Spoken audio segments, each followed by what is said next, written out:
Bana, tuangalie tena tetesi za usajili, wachezaji ambao wamesajiliwa, wachezaji ambao wametolewa kwa mkopo, pamoja na wachezaji ambao deal done. Sasa hapa acha nikwambie yote.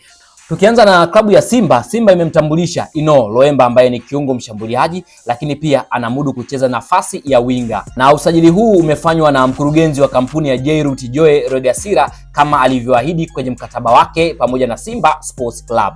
Shamu Karabwe Inspector muda wowote atatambulishwa na TRA United, ambapo kwa sasa tayari kila kitu kipo sawa na ameshaanza kufanya mazoezi na klabu hiyo.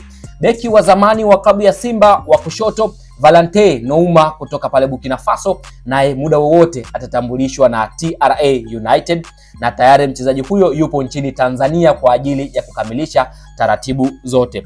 Steven Dese Mukwala tayari ameshajiunga na klabu ya Al Nassr ya pale nchini Libya. Lakini tukibakia hapo hapo nchini Libya, klabu ya Al Ahli Tripoli ya Libya inajiandaa kutuma ofa ya bilioni 6 na milioni 400 kwenda Azam FC kwa ajili ya kuinasa saini ya nyota Faisal Salum Abdalla, na tayari wamemwekea mshahara wa dola 60,000 ambayo hii kibongobongo ni zaidi ya milioni 150. Celeste Ekua amejiunga na klabu ya JS Kabylie kwa mkopo akitokea klabu ya Yanga, na kwenye mkataba kama JS Kabylie wataridhishwa na kiwango chake wanaweza kumnunua. Mohamed Dumbia AI amejiunga na Marumo Gallants ya Afrika Kusini kwa mkopo akitokea Yanga, lakini Ofen Chikola amejiunga na Singida Black Stars pia akitokea Young Africans. Thomas Ulimwengu, James Msuva pamoja na Shiza Ramadhani Kichuya wamejiunga na klabu ya Coastal Union.